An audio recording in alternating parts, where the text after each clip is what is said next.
Hello guys, good morning. তোমরা সবাই কি করছো? আজকে দেখতেই পাচ্ছ আমি কি করছি। এটা হচ্ছে বেগুন, আর এই যে মিক্সটা দেখছো এটা হচ্ছে আটা আর বেসনের মিক্স। তো বেগুনটাকে এইভাবে কেটে নিয়ে আটা আর বেসনের সঙ্গে মিক্স করে নিয়ে আমি এখন এটাকে গরম তেলে দেব। এই যে চাইলে একটু বেশি করে আটাও দেব, যাতে মোটা হয়ে থাকে, উপরে সুন্দর করে জানে একদম স্পাইসি লাগে খেতে, সেই জন্য, তাই না?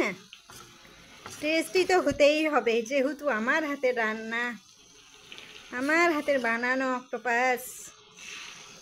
ও হ্যাঁ, এটার নাম হচ্ছে অক্টোপাস, বেগুনের অক্টোপাস, বুঝেছো? তোমরা পারলে বড় সাইজের বেগুনগুলো দিয়েও বানাতে পারো, ছোট সাইজেরগুলো দিয়েও বানাতে পারো, কিন্তু বড় সাইজের বেগুনটাতে একটু বেশি ভালো হবে, যেহেতু বড় সাইজের বেগুনটা লম্বা হয় আর এগুলো বেগুন হচ্ছে গোল গোল ছোট ছোট। আমাদের এদিকে বড় বেগুনগুলো পাওয়া যায় না, তাই আমি এগুলো দিয়েই করছি। দেখো কেমন ফুটতে শুরু করেছে, চারিদিকে ভরে গেছে একদম। এই চারিদিকে ভরে যাওয়ার কারণ হচ্ছে এই যে ময়দার বেসনটা, আটার বেসনটা একটু বেশি করে দেওয়া। দেখো কত সুন্দর হয়ে গেছে গোল। এটাকে এখন আমি উল্টে দেব। এই যে দেখতে পাচ্ছ কত সুন্দর হয়েছে এটা গোল। এটাকে এরকমই গোল বানাতে হবে। সাইডের এগুলো জায়গায় দেখো কেমন পুড়ে যাওয়া হয়ে গেছে। আসলে এটা পুড়ে যাওয়ার নিচে অনেকক্ষণ থেকে থেকে এরকম লাল হয়ে গেছে, আর যেগুলো আগে ভেজেছি সেই জন্য হচ্ছে এটা। আর এখনের যেগুলো তা তো দেখতেই পাচ্ছ, এই যে এইদিকে এগুলো জায়গা, তাই না? হুম।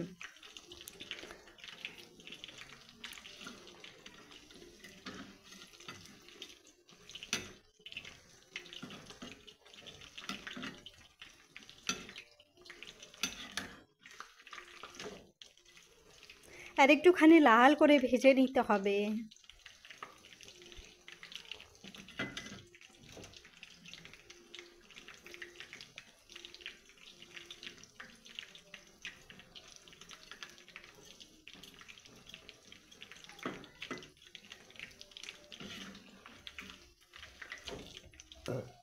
এখনো কাঁচা আছে, দেখতে পাচ্ছ? এটাকে আরেকটু হবে লাল লাল করে, যাতে খেতে স্পাইসি মনে হয়, তাই না? স্পাইসি না হলে কিন্তু অত বেশি টেস্টি হবে না, লাল করে ভেজে নিতে হবে তাহলে।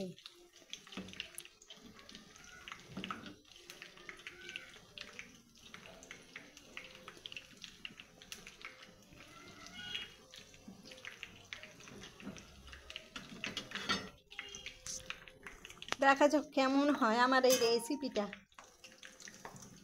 আমি খেয়ে দিয়ে তোমাদেরকে অবশ্যই জানাবো যে আমার এই রেসিপি কেমন হয়েছে।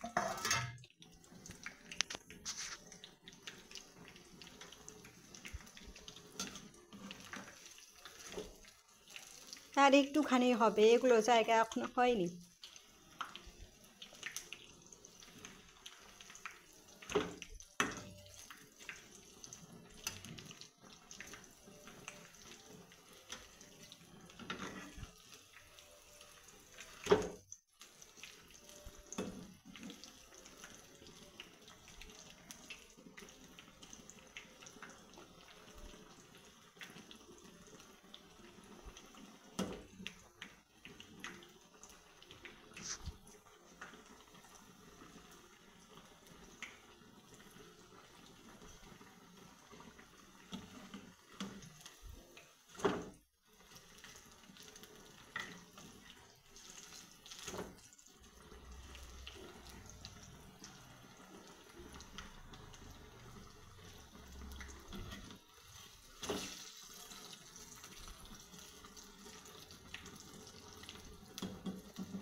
এটা ভাজা হয়ে গেছে, এবার আমি এটাকে তুলে নেব।